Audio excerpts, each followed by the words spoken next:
When I wrote the nurse episode, I spent many nights crying because I had interviewed nurses. I was on the phone with many of them for hours just to get their kind of headspace for the episode. Yeah. And I felt this immense pressure to do them justice, to feel, to portray them in a way that made them feel seen. It's the, I guess, magic of the show that people are really listening and paying attention.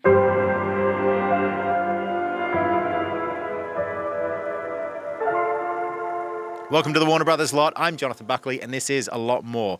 If you're a fan of The Pitt, or maybe you're just curious to learn a little bit about what it's like to write for an Emmy award-winning series, then stick around, because today we're joined by one of the writers of The Pitt, Valerie Chu.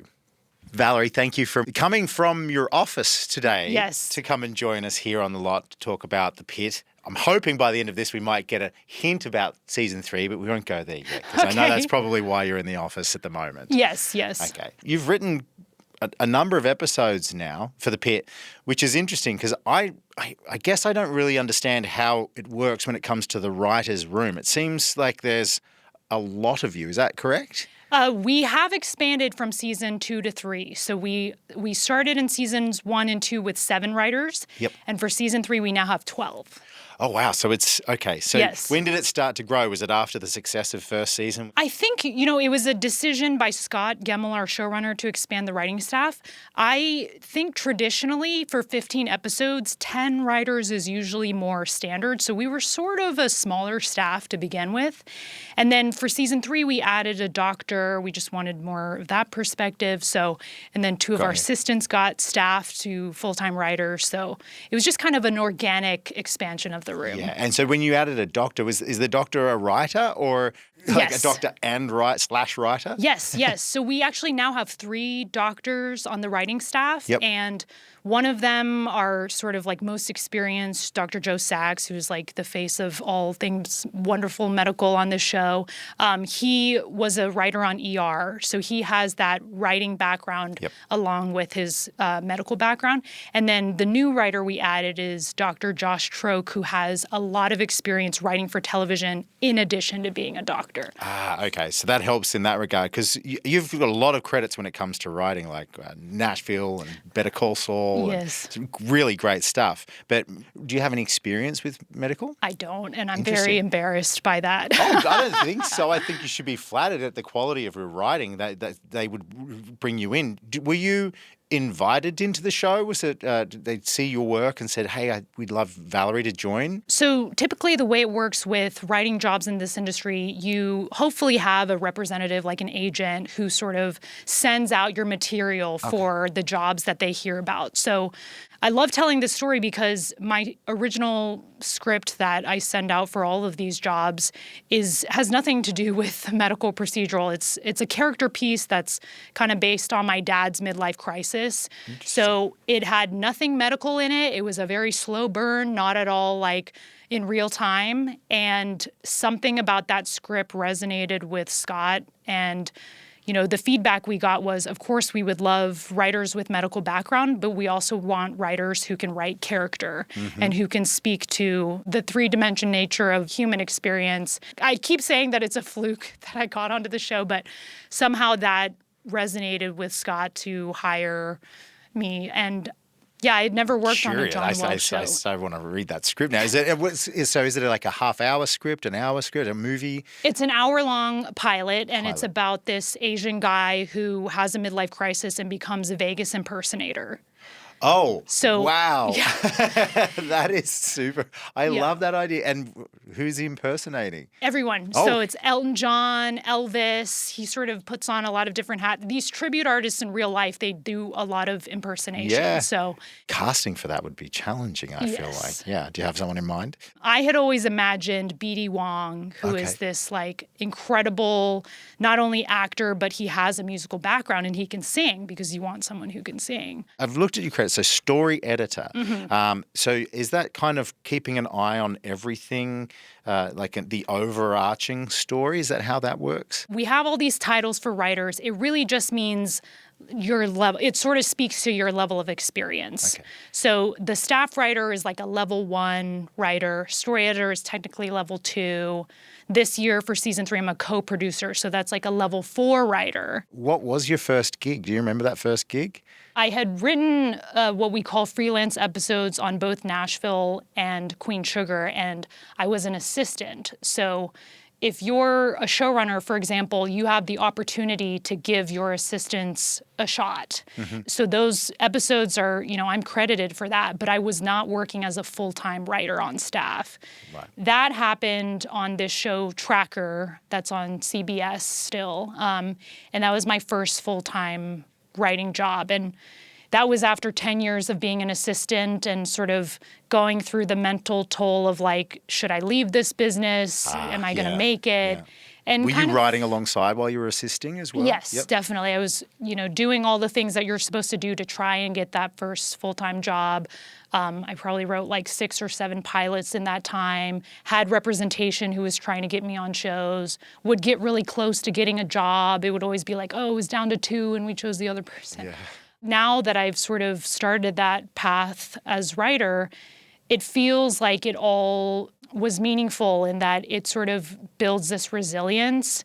And I remember graduating and a lot of people said it's a marathon, not a sprint. And you can't really understand that when you're a fresh college grad who's super ambitious and wants to do everything. You're excited and you think you're ready to go. Exactly. Yeah. But the longer I've been in this business, it's been 13 years now of just being in entertainment, the more I've realized it's a long game. And hopefully we, as writers, because it's a profession that doesn't require like physical anything, you can write until you're in your 80s, 90s. Yeah. You can keep going. So the stamina that I built from those many years of working as an assistant, I feel like set me up for hopefully long-term success. When it comes to writing episodes and getting that credit at the end of the episode, which episode was it from season 1? It was episode 7. It's the episode where at the end of the episode, Dr. Collins has a miscarriage.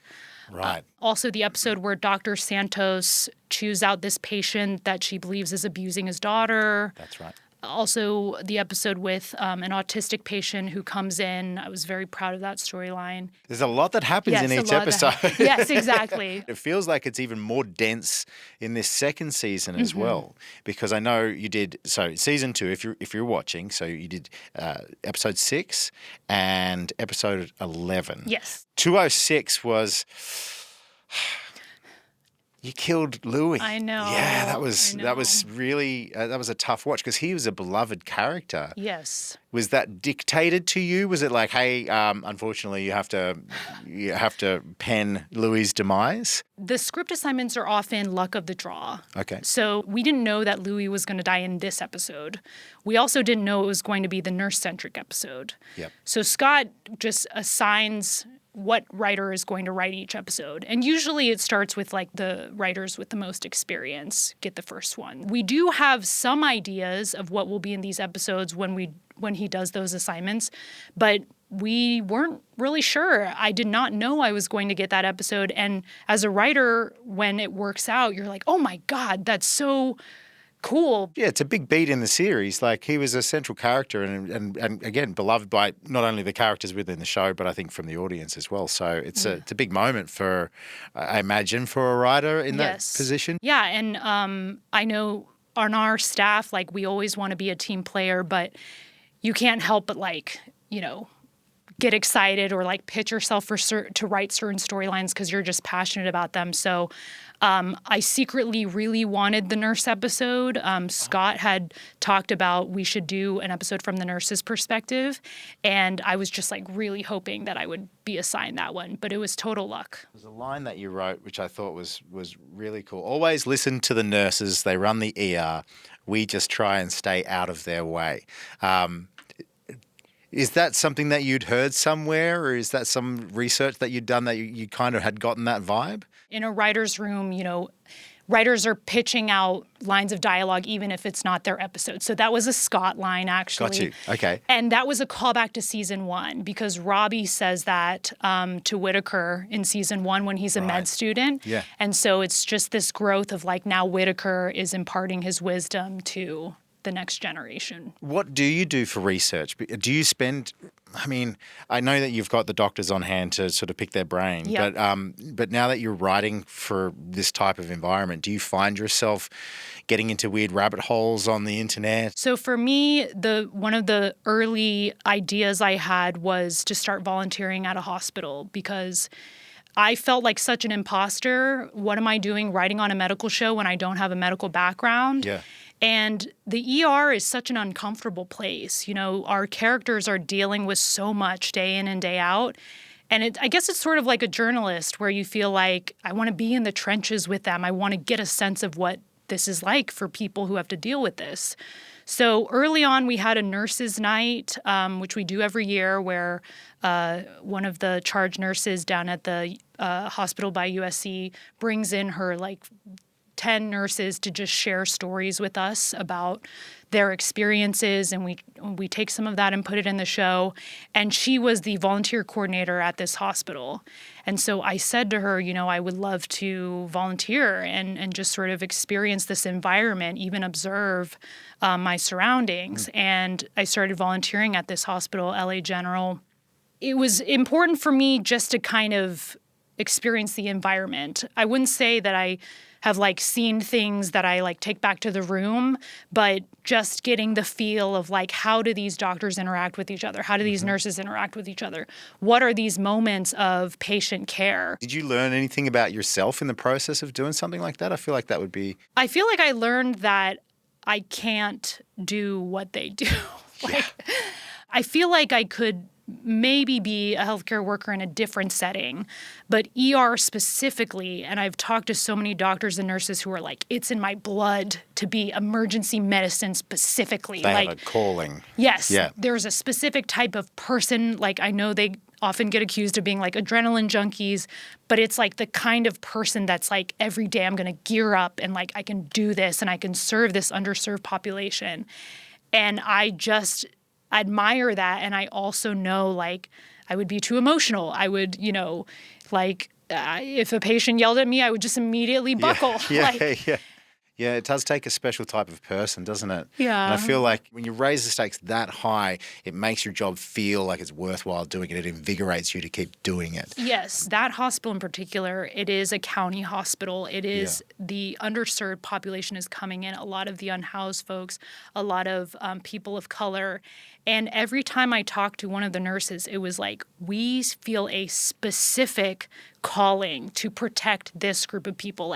This is my city. These are the people who have been neglected. And every single one of those nurses was I've been punched, I've been spit on, I've been, assaulted. My favorite nurse, unfortunately, was attacked by a psych patient. But all of them feel even so, I am here to protect this group of people that the system has failed, that life has failed, that people have turned their back on. And it is so cool to see that, just this responsibility of if I don't show up to work today to help them, who will? So do you feel that responsibility with the show? Because you don't shy away from topics that are, I guess... Yeah, I don't want to say necessarily controversial, but it's definitely shining a light on some issues that we have societally. So do you feel that responsibility a little bit with the show? I feel a ton of responsibility, sometimes crushing responsibility. Right.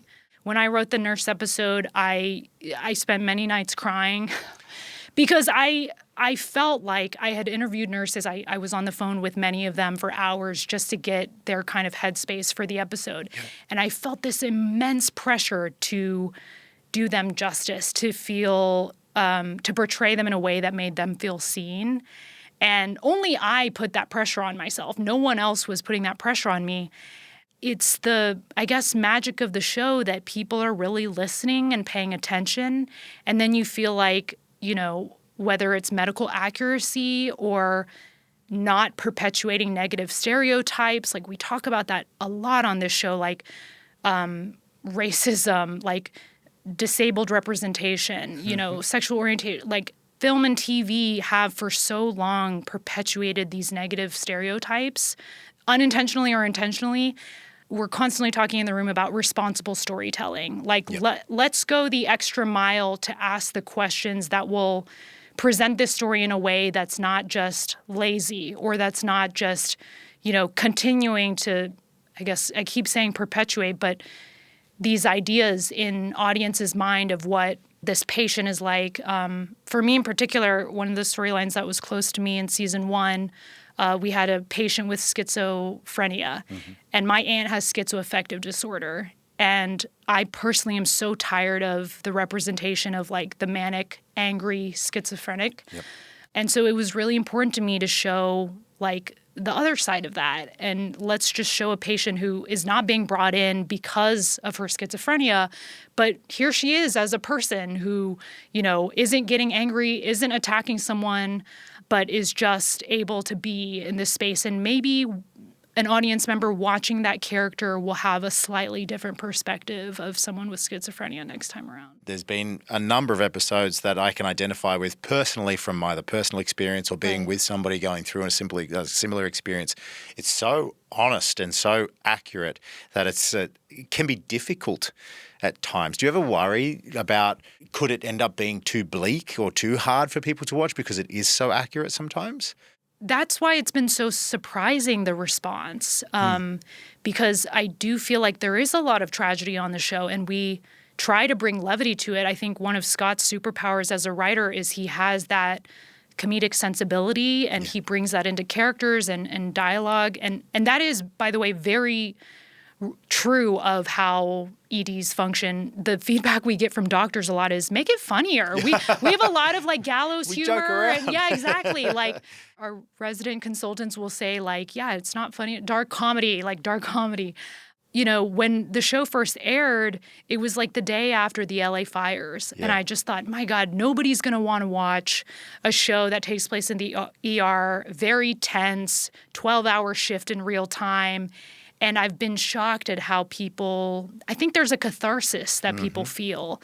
The episode Dr. Joe Sachs wrote in season 1 of the sisters and the little girl who drowned, it's such a bleak, tragic episode, but people were so moved, and it was like a catharsis, and it was like, oh my God, these things happen. And this moment where Dr. Mel is able to kind of be there for the sister and talk to her through the teddy bear. Like, we do make an effort to not be just bleak, but it's sort of made me realize how resilient an audience is, and sort of like give them the honesty and they can take it. I'm trying to picture what it's like in the writer's room. I just imagine, for whatever reason, that there's like a giant whiteboard with a bunch of Post-it notes and a bunch of lines, almost like a detective's office, connecting all the characters together in their story arc. Is that accurate?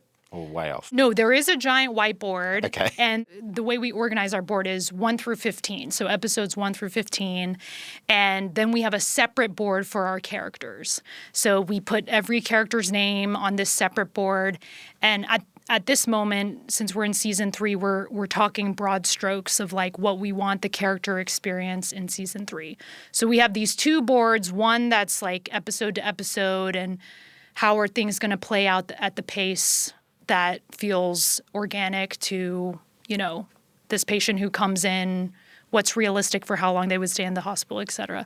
And then the character board that is our like holy board that we're constantly referring back to in terms of, are we giving each character an emotional moment at some point in this season? Are we giving them a win or a loss? What are we revealing that's new about their character? Because now that we have 2 seasons under our belt, I can sense there's this feeling in the room of like, okay, well, we kind of did that in seasons 1 and 2. Let's show the audience another side of this character. And it speaks to the strength of the acting. Like, our cast is so fantastic, and they have the ability to play different layers of these characters. So if, season 2, Mel has been very kind of like melancholic, then what can we do with her in season 3 to kind of show that other side of her acting abilities? Great character, by the way. Yes. Fantastic. And her performance is just like Yeah. Phenomenal. Taylor is wonderful, and I'm so happy to see how the fans have embraced Mel. Totally.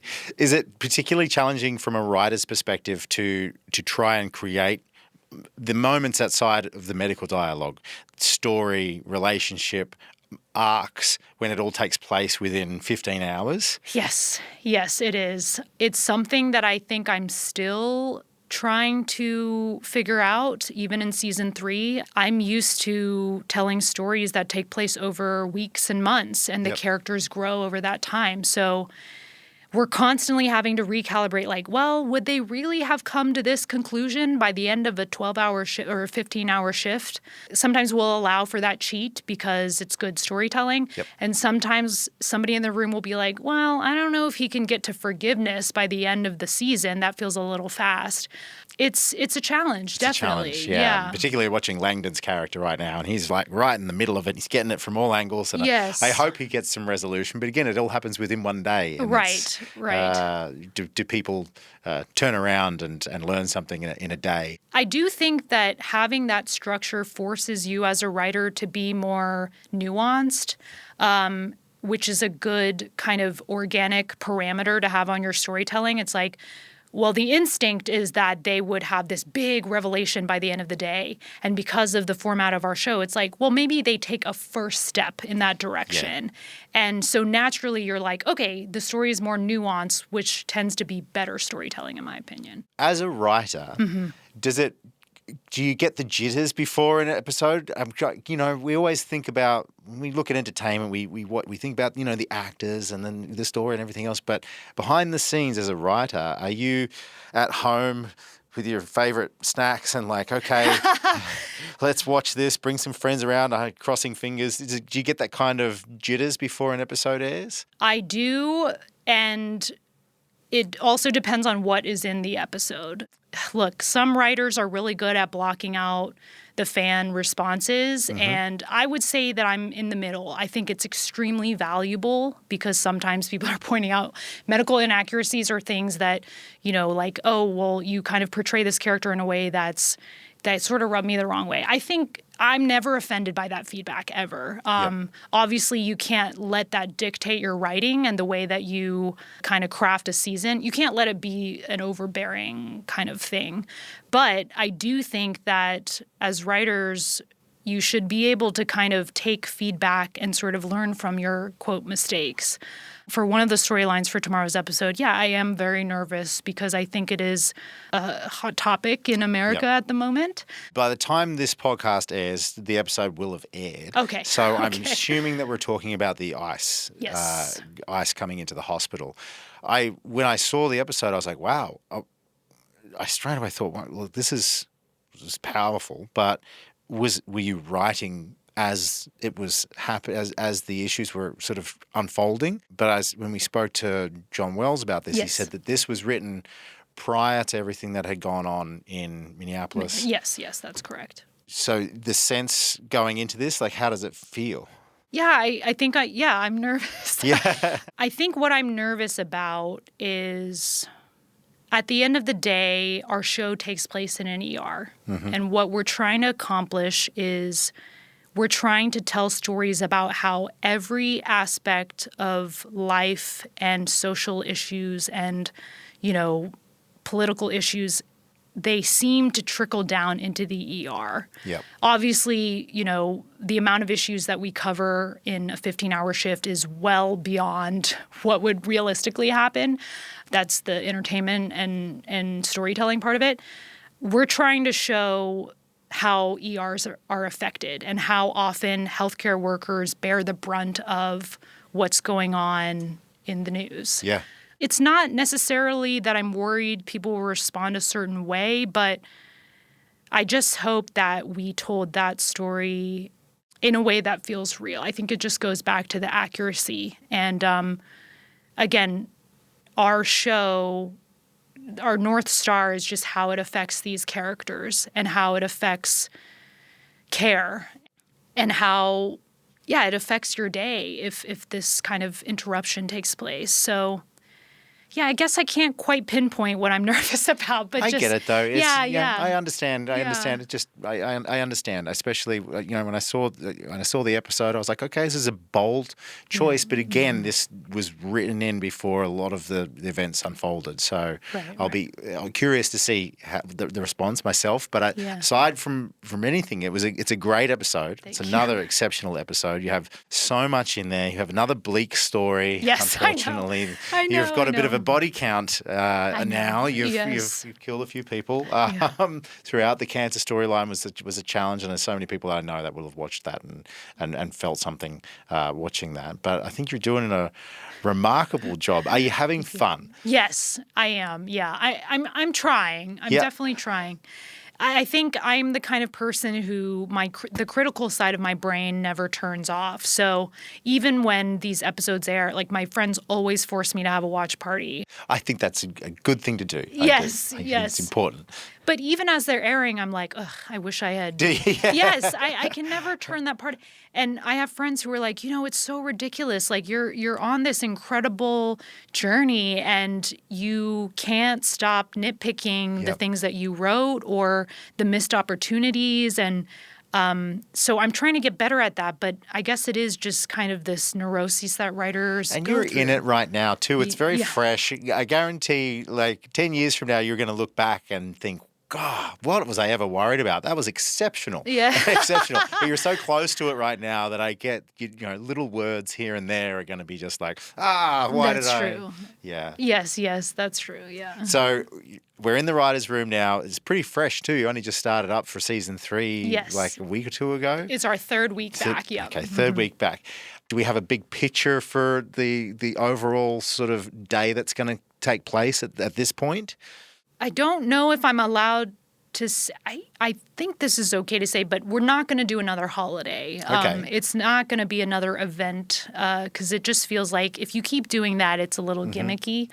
I hope that's okay to say. I think that's fair to say. We spoke to Scott Gemmell in this chair right here, and he was very much after season 1. The question was, will we have another tragedy? And his sentiment was exactly that. Like, we don't want to fall into this repetitive story of like, expect we're going to have one big beat that happens at the end of the day, and there's going to be a big tragedy that everyone's going to go through. So I guess you're going to keep us on the edge of our seats again. Yes.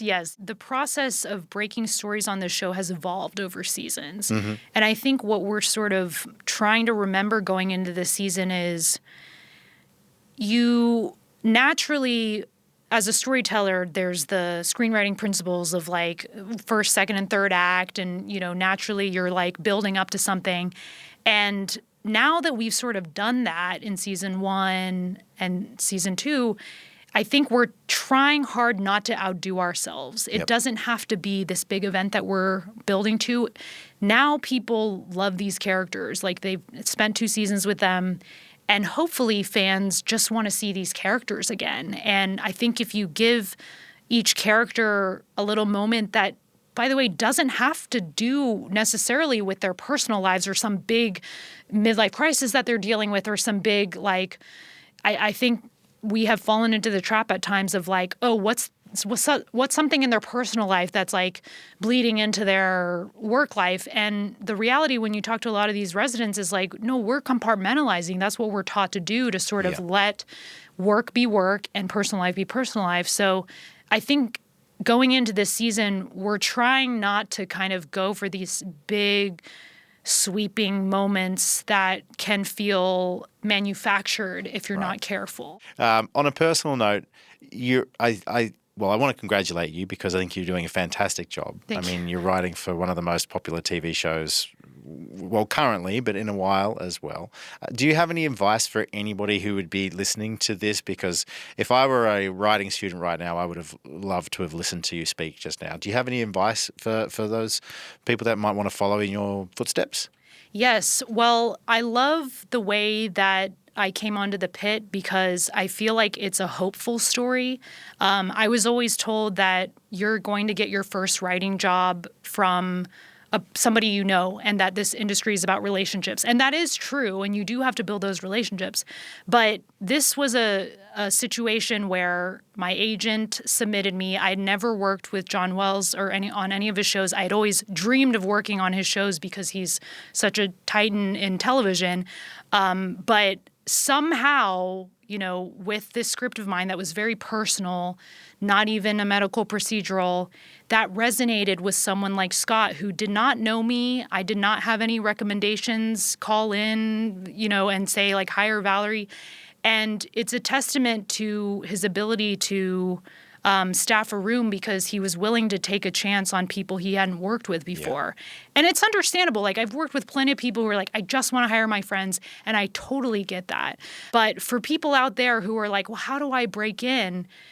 There are people like Scott who are just willing to give a stranger a shot. He owed me nothing. It wasn't like I had spent 4 years working for him and he, needed to promote me because I would have left. No, it wasn't like that at all. And this script that had nothing to do with medicine, but just about an Asian guy having a midlife crisis, I think I was given a lot of advice about coming up in the industry about write what's marketable, write what's going to sell, write the procedural that will get you staffed on a procedural.